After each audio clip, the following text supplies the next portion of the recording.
क्या करूं क्या करूं क्या करूं कि जो कुछ भी पढ़ूं वो समझ में आए और एकदम से समझ में आ जाए।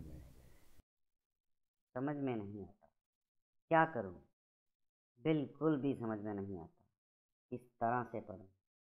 मैम जो भी क्लास में पढ़ाती है समझ में नहीं आता। जो भी मैं ट्यूशन में पढ़ता हूँ वो भी समझ में नहीं आता। इतनी मेहनत करने के बाद अगर रिजल्ट ना मिले, इतनी मेहनत करने के बाद अगर बच्चे को समझ में ना आए, इतनी मेहनत करने के बाद वो अपने से ही आंखें ना मिला पाए और इतनी मेहनत करने के बाद एक बच्चे का आत्मविश्वास डगमगा जाए, तो ये जाहिर है कि एक बच्चा पढ़ाई से जी चुराने लगेगा। जी हाँ, ये जो मैंने बातें बोली, ये मैक्सिमम बच्चों के मन में इन बातों का इको चलता रहता है। और मैं बात कर रहा हूँ बच्चों की, स्टूडेंट्स की, जो कि पढ़ाई को एक अलग तरह से देखने की कोशिश तो करते हैं, लेकिन वो सब कुछ ब्लर हो जाता है। ऐसा क्यों होता है कि एक बच्चा पढ़ नहीं पाता, एक बच्चे को समझ में नहीं आता, लेकिन दूसरा बच्चा बड़ी अच्छी तरह से क्लास में परफॉर्मेंस देता है और उस चीज़ को समझता भी है और वो गुड बुक्स में आ जाता है टीचर्स की। ऐसा होता क्यों है? इसके पीछे सबसे बड़ा कारण ये है कि उस बच्चे का इंटरेस्ट बन गया है, जो कि एक दूसरे बच्चे का नहीं बना है, जिसकी वजह से वो बच्चा अपने आप को पीछे महसूस करता है। तो हमें करना क्या होगा? क्या हम पूरी ज़िंदगी इसी बैसाखी के सहारे चलते रहेंगे कि हमारा पढ़ने में इंटरेस्ट नहीं बन रहा या हमारा किसी काम को करने में इंटरेस्ट नहीं बन रहा? ऐसा नहीं हो सकता।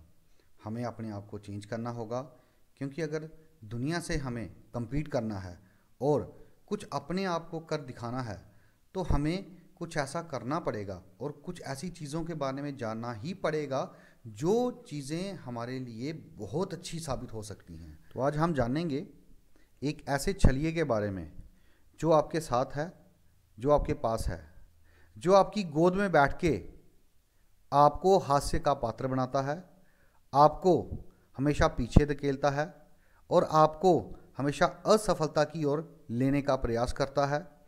आप लोगों को हमेशा एक छल में रखते हुए अपने आप को हमेशा सही साबित करने की कोशिश करता है। हम एक ऐसे इंसान से मिलेंगे जो कि हमारे साथ होते हुए भी सबसे बड़ा धोखेबाज है। दोस्तों, जब भी हम अपने आप से कोई सवाल पूछेंगे या कोई सवाल हमारे सामने आ जाएगा, उस समय हमारे अंदर दो इंसान प्रकट होंगे।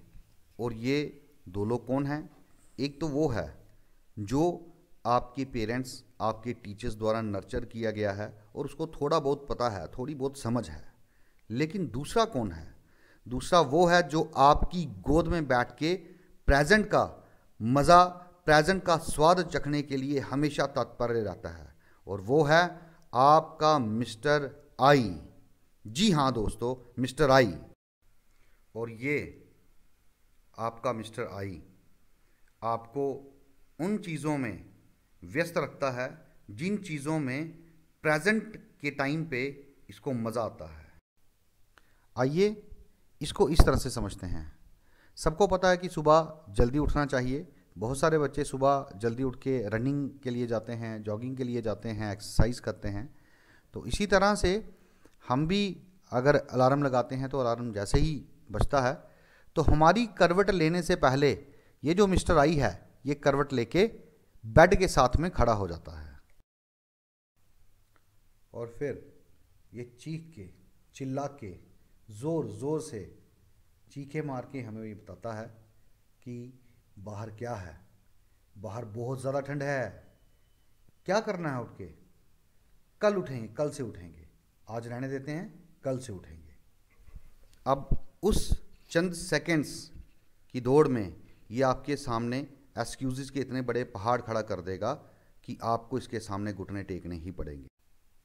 तो आइए जानते हैं कि अपने मिस्टर आई को किस तरह से हम डिफीट कर सकते हैं, और फिर उसके बाद अपने मिस्टर आई को हम किस तरह से अपना दोस्त बना सकते हैं, और फिर उसके बाद हम जानेंगे कि कैसे अपने मिस्टर आई को हम अपने काम पे लगा सकते हैं और उससे वो सारे काम करवा सकते हैं जो हमें सफलता की ओर ले जाएंगे। आप सबका स्वागत है वर्कशॉप में जो आज DR कंसल्टेंसीज कंडक्ट करती है प्रशांत पब्लिक हाई सेकेंडरी स्कूल में, और आप लोगों का मैं तहे दिल से स्वागत करता हूं 9 to 11 every Sunday. Thank you and have a nice day.